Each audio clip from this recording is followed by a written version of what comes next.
Last week, Dr. Norman Swan reported on Danish research that showed that taking antioxidant supplements was pretty much a waste of time. You're much better off getting your nutrition from well-prepared, healthy food. Well, this week Norman takes that good nutrition story one step further by indulging himself in the traditional goodness of a Mediterranean diet.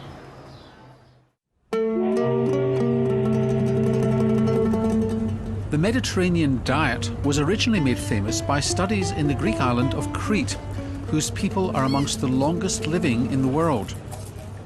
But it wasn't just eating the right food that mattered.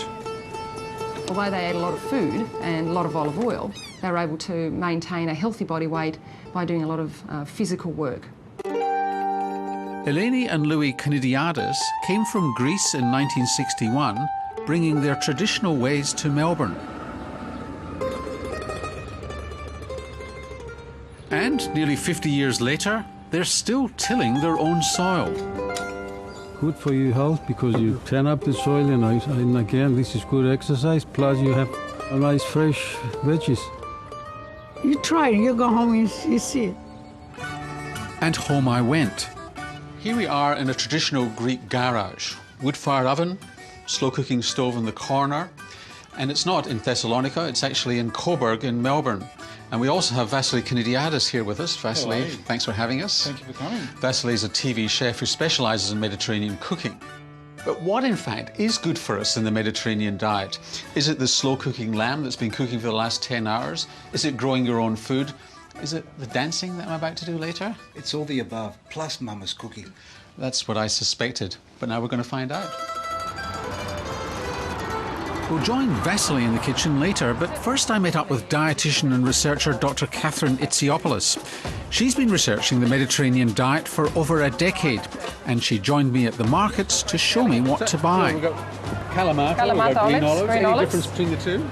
Only that the green olives are picked earlier. They are a critical part of the Greek cuisine. The 10 commandments to achieve the Mediterranean diet is firstly olive oil as the main added fat. Vegetables every day and include leafy greens and tomatoes. Truss tomatoes are particularly good because they're vine ripened. Red is a very important colour because it's often a sign of potent antioxidants called lycopenes. Capsicum is also high and it's particularly high in vitamin C. Another of the 10 commandments is legumes at least twice a week. They are high in fibre, so very nutritive and almost fat-free. No day without fruit. Fish at least a couple of times a week. Whole grain breads and cereals. Meat and poultry in moderation. And nuts and dried fruit as snacks. And sweets and sweet drinks for special occasions only. And wine in moderation and with meals only. And don't get drunk. Good health. Now back to Vasily's kitchen. And this was an experience I'll never forget. Now what we're making here is spanakopita. So this is the first spreading. Oh, really? Yeah, we add olive oil to it because we love our olive oil. The secret of the Mediterranean diet is not just the food, and not just how the food is grown, but how the food is prepared and eaten. This has spinach, feta cheese, spring onions. You combine a whole range of important ingredients such as olive oil and vegetables. That combination provides an optimal mix, we believe, in food-derived antioxidants that are protective for lots of chronic diseases. Olive oil is a key component of the Mediterranean diet. The type of fat in olive oil is monounsaturated, which is a better type of fat for prevention of heart disease compared to saturated, which comes from animal fat. The type of olive oil is important also.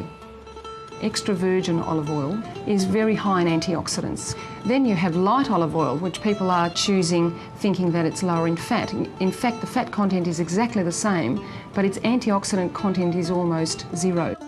And when you cook in olive oil, antioxidants such as lycopenes in tomatoes are more readily released and absorbed by the body.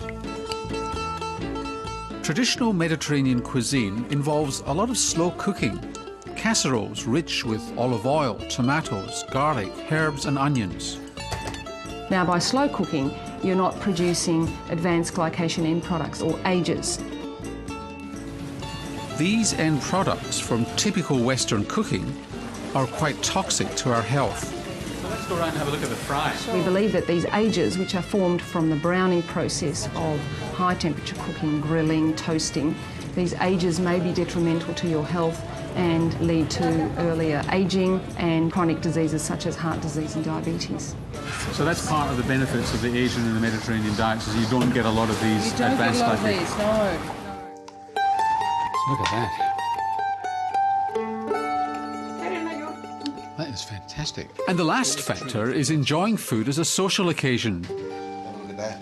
Looks all right. It looks all right. What are you talking about? Looks better than all right. It's exactly right. It's going to taste even better. Eating slowly and savouring the flavours and company. So if you stick to all this, what are the health benefits of the Mediterranean diet? Well, lots of studies have shown that the closer you adhere to that type of pattern of eating, the more protected you are from cardiovascular disease or heart disease, diabetes, and lots of other degenerative diseases like Alzheimer's and even cancer. So there's a Mediterranean culture, a Mediterranean lifestyle, Mediterranean cuisine, and a Mediterranean diet.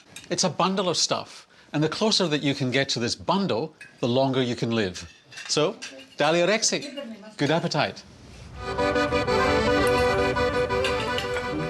Hey Norman, it hasn't finished yet. We've got a surprise for you. Oh no. Come on.